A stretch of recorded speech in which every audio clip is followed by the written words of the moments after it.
Okay, so our goal is to complete a truth table for each problem. So the first problem, we see there's three operations. There's a negation of P, negation of Q, and then there's a biconditional.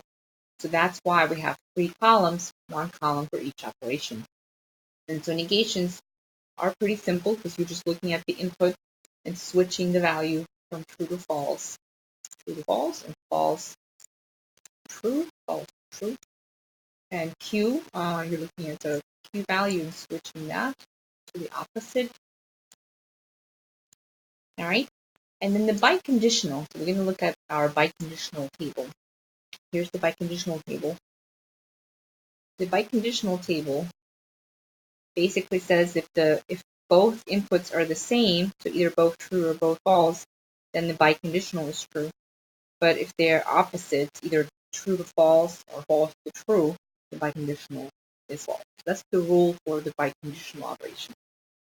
And so for that last column, I am looking at the negated P as the first input, negated Q is the second input. And so I know if I see both the same values, the biconditional is true. If the values differ, then it's false. Now, since we're on this now, let's also look at the last problem. It's pretty similar, but easier. So the last problem, we have to negate the Q. It's only two operations. Negate the Q and then find the biconditional between the negated Q and P. And so again, negated Q is just taking the opposite of Q.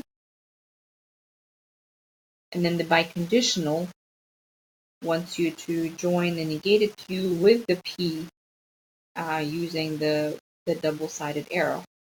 And so if the two values are different, the biconditional is false. But if they're the same, then the biconditional is true. And I found that by looking at this basic table. Okay. So true because both inputs are the same. False because different inputs. True because both inputs are the same. And here we're switch the Q to the opposite first. And then looking at the negated Q and the P, because these two are different, the biconditional is false, the same is true, the same is true, so both are false, the biconditional is true, and then they're different.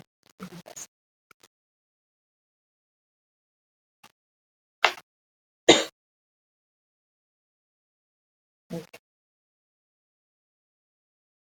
Control the yellow arrows